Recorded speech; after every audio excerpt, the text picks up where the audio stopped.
ஸ்ரீமதே ராமானுஜாய நமக. ஆழ்வார் ஆச்சாரியன் எம்பெருமானார்ஜிய திருவடிகளே சரணம். ஆச்சாரியன் திருவடிகளே சரணம். லக்ஷ்மீநாத சமாரம்பாம் நாத்தயாமன மத்தியமாம் அஸ்மதாச்சாரிய பரியந்தாம் வந்தே குரு பரம்பராம். கன்யர் சுவாதீபம் வந்தே ஸ்ரீ பூதபுரிவாசினம் எதிராஜ மடாதீஷம் ஸ்ரீமத் வரத சமட்சகம் எதிராஜ மடாதீஷம் ஸ்ரீ பூதபுரிவாசினம் கிருபாமாத்திர பிரசன்னாரியம் வந்தே வரத தேசிகம். ராமானுஜருடைய நூற்றந்தாதியை அனுபவிக்க வந்திருக்கின்ற அனைத்து அடியார்களையும் அடியன் வருக வருகவென்று இப்பதிவிலே வரவேற்கின்றேன். பாசுரம் 20. ஆரப்பொழில் தென்குருகை பிரான் அமுத திருவாய் ஈரத்தமிழின் இசை உணர்ந்தோர்கட்கே இனியவர் தம் சீரை பயின்றுயோ சீலங்கொள் நாதமுனியை நெஞ்சால் வாரி பருகும் ராமானுஜன் எந்தன் மாநிதியே. இதுவரையிலும் ஆழ்வார்களை பற்றி சொல்லிட்டு வந்தார் அமுதனார். இப்போ இந்த பாசுரத்தில் ஆச்சாரியர்கள் பற்றி சொல்றார். இந்த 4000 திவ்ய பிரபந்தம் வெளிவரத்துக்கே காரணமாய் இருந்தது யார்? நாதமுனிகள் தான் இல்லையா? அந்த நாதமுனிகளை பற்றி இந்த பாசுரத்தில் பேசுறார். ஆரப்பொழில் தென்குருகை அப்படின்னா நிறைந்த பொழில்கள் நிறைந்திருக்கின்ற சோலைகள். பொழில்னா சோலை. சோலைகள் நிறைந்திருக்கின்ற அழகு பொருந்திய குருகை பிரான். பிரான்னா உதவுவர். அந்த தென் குருகையிலே அழகான அந்த தென் குருகாபுரியிலே பிறந்தவர் நம்மாழ்வார். பிறருக்கு உதவுகின்ற தன்மை எப்படி சோலைகள் சூழ்ந்திருக்கும் போது அந்த இடத்துல எப்படி குளிர்ச்சி இருக்குமோ அந்த மாதிரி குளிர்ச்சியை மக்களுக்கு தரக்கூடிய அந்த ஆனந்தத்தை கொடுத்தவர். ஈரத்தமிழில் கொடுத்தவர். ஈரத்தமிழ்னா என்ன? தமிழை ஈரம்படுத்தி தண்ணி ஊற்றி நினைச்சா கிடையாது. திருவாய்மொழி மூலமாக எல்லா பிரபந்தங்களையும் பொருள் சிறப்புகளையும் நாதமுனிக்கு உபதேசித்தவர். அருள் பெற்ற நாதமுனி அப்படின்னு நாதமுனிகளை மணவாள மாமுனிகள் சொல்லுவாராம். அந்த மாதிரி அந்த பிரபந்தங்களை நாதமுனிகளுக்கு உபதேசித்தவர். அமுத திருவாய் ஈரத்தமிழ். அமுதம் மாதிரி இருக்கின்ற, தொண்டருக்கு அமுதம் போன்று இருக்கின்ற சொல் மாலைகள்.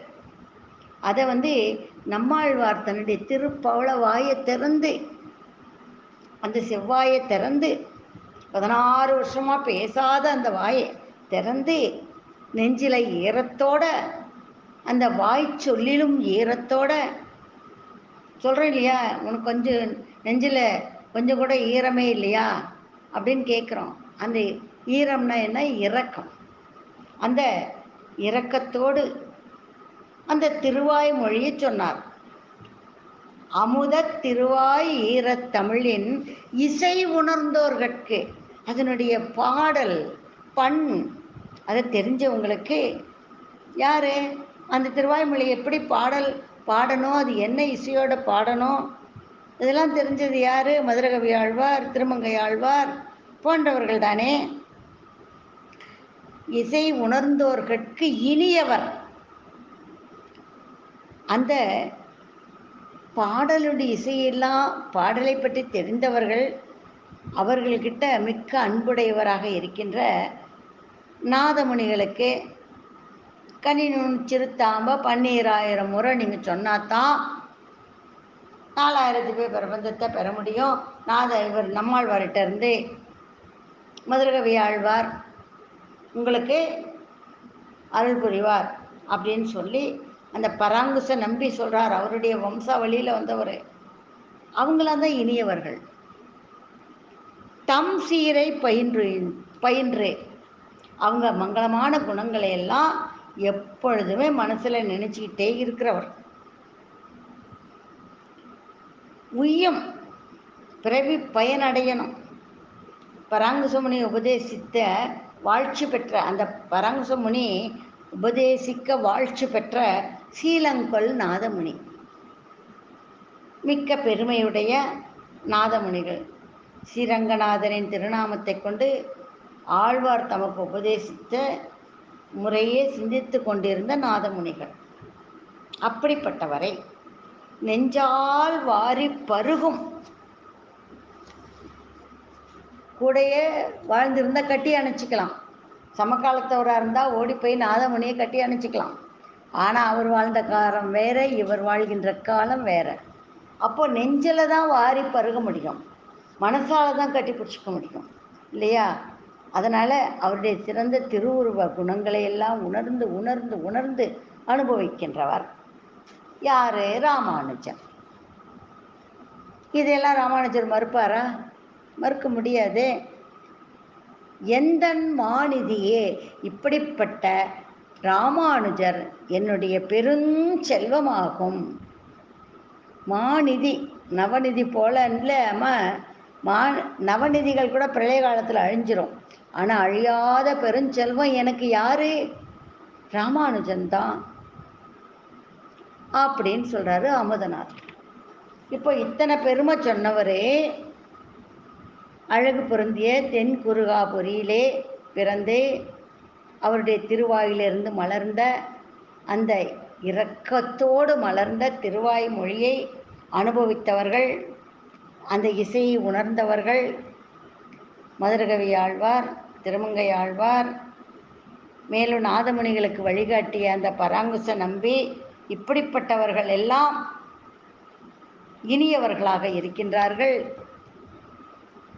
அந்த இனியவர்களோடு சேர்ந்து பெரியோரை போற்றி உய்யும் தன்மையுள்ள நாதமுனிகளையும் தன்னுடைய மனதிலே எப்பொழுதுமே சிந்தித்து கொண்டிருக்கின்ற, நெஞ்சத்திலே அவருடைய குணங்களையும் வாரி பருகி கொண்டிருக்கின்ற ராமானுஜர், இவர் என்னுடைய பெரிய நிதியாகும், என்னுடைய பெருஞ்செல்வமே இவர்தான் அப்படின்னு அமுதனார் சொல்கிறாரு. இதை பார்க்கும்போது இல்லை இல்லை இதெல்லாம் தப்பு அப்படிலாம் கிடையாதுன்னு ராமானுஜரால் மறுக்க முடியுமா என்ன? அவரால் மறுக்க முடியல. ஆரப்பொழில் தென்குருகை பிரான் அமுத திருவாய் ஈரத்தமிழின் இசை உணர்ந்தோர்கட்கே இனியவர்த்தம் சீரை பயின்றுயோ சீலங்கொள் நாதமுனியை நெஞ்சால் வாரி பருகும் ராமானுஜன் எந்தன் மாநிதியே. பாசுரம் 21. நிதியை பொழியும் முகிலென்றே நீசர் தம் வாசல் பற்றி துதிகற்று உலகில் துவழ்கின்றிலேன் இனி தூய் நெறிசேர் எதிகட்கு இறைவன் யமுனை துறைவன் இணையடியாம் கதி பெற்றுடைய ராமானுஜன் என்னை காத்தனனே. இந்த பாசுரத்தில் ஆளவந்தாரை பற்றி சொல்கிறார். ஆளவந்தார் யாரு? அவருடைய இயற்பெயர் என்ன? யமுனை துறைவன். அவருடைய தாத்தா ஆளவந்தாருடைய அப்பா ஈஸ்வரப்பட்டார், அவருடைய அப்பா நாதமுனிகள். அப்போ நாதமுனிகளுக்கு பேரன் யமுனை துறைவன். ஆளவந்தார்னு பின்னால் அவருக்கு பெயர் மாற்றம். அந்த ஏன் அவருக்கு அந்த பேருனா, நாதமுனிகள் சொன்னாராம், என்னுடைய பேரன் பிறப்பான், அவனுக்கு அந்த கிருஷ்ணன் இருக்கான் பத்தியா, அவன் மீது கொண்டிருந்த பக்தி, அந்த பற்று.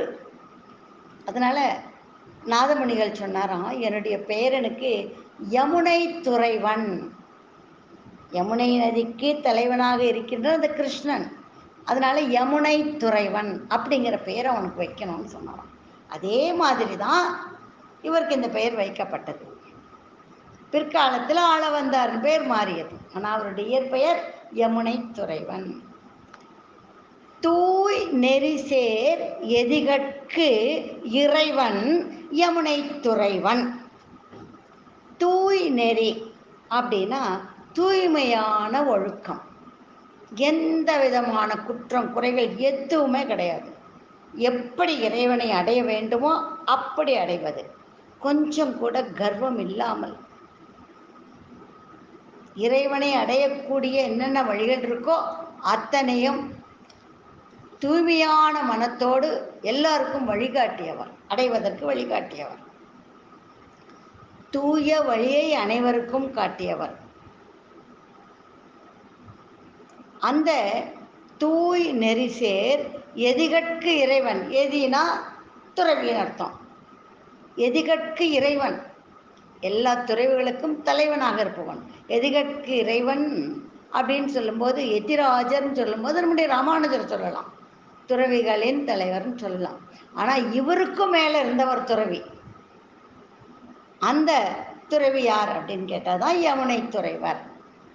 அந்த யமுனை துறைவன் என்ற பெயரை கொண்டிருந்த அந்த ஆளவந்தாருடைய இணையடியாம் கதி பெற்றுடைய, அவருடைய திருவடிகளே கதியாக இருந்த,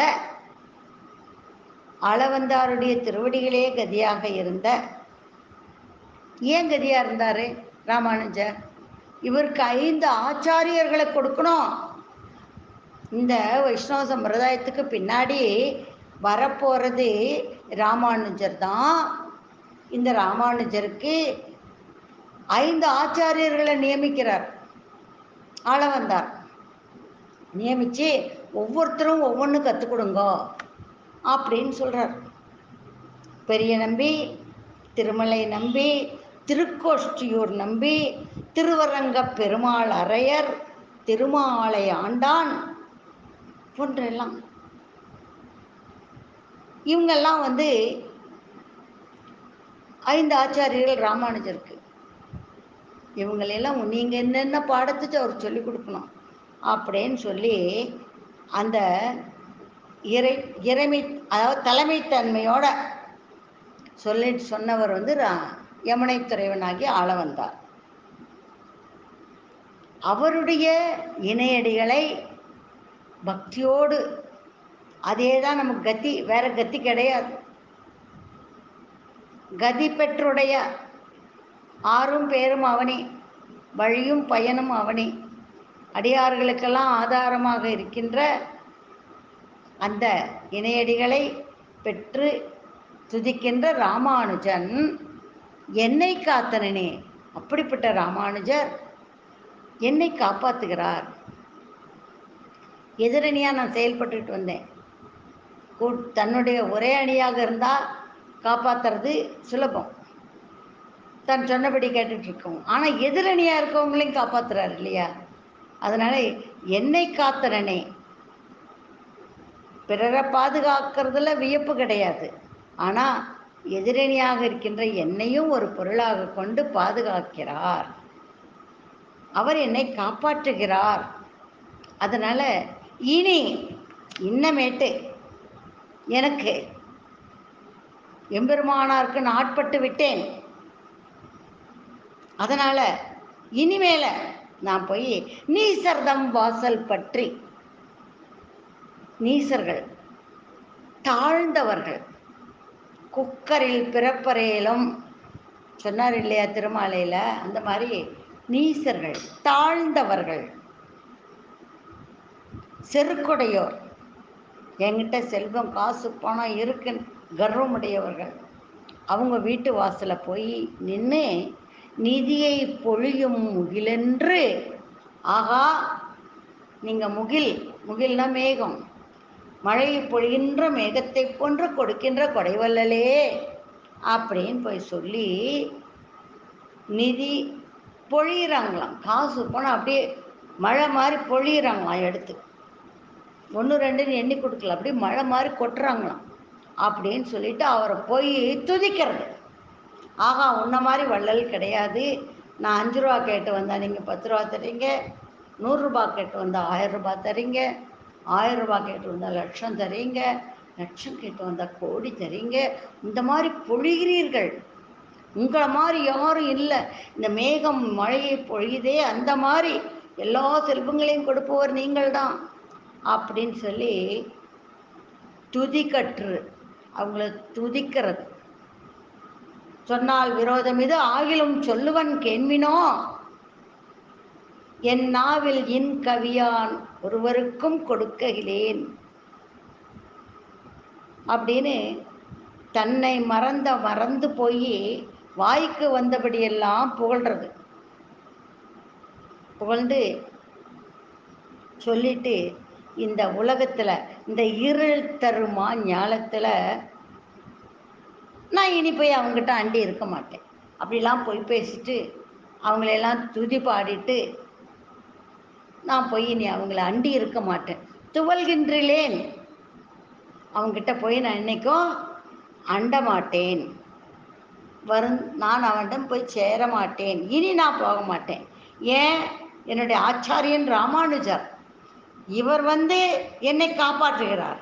அப்படி இருக்கப்போ நான் அடுத்த வாசலில் போய் நின்றுட்டு அவங்கள போற்றி புகழ்வேனா? இனி கண்டிப்பாக நான் அவர்களை எல்லாம் போற்றி புகழ மாட்டேன். என் ராமானுஜன் எதிகட்கு இறைவன் யமுனை துறைவன் இணையடியை போற்றுகின்ற கதி பெற்றுடைய ராமானுஜன் என்னை காப்பாற்றுகிறார். இனிமே நான் இந்த நீசர்கள்கிட்ட போக மாட்டேன் அப்படின்னு சொல்றார். இந்த பாசுரத்தையும் நம்முடைய ராமானுஜரால் மறுக்க இயலவில்லை.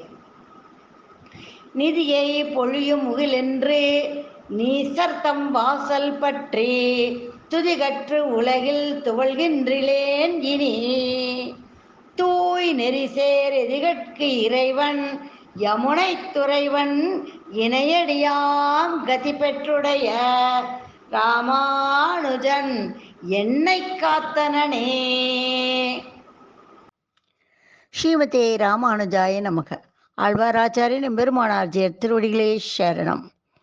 நாளை மீண்டும் அடுத்த பாசுரத்திலே சந்திப்போம். அடியேன் சேலம் ஷியாமலா ராமானுஜதாசி.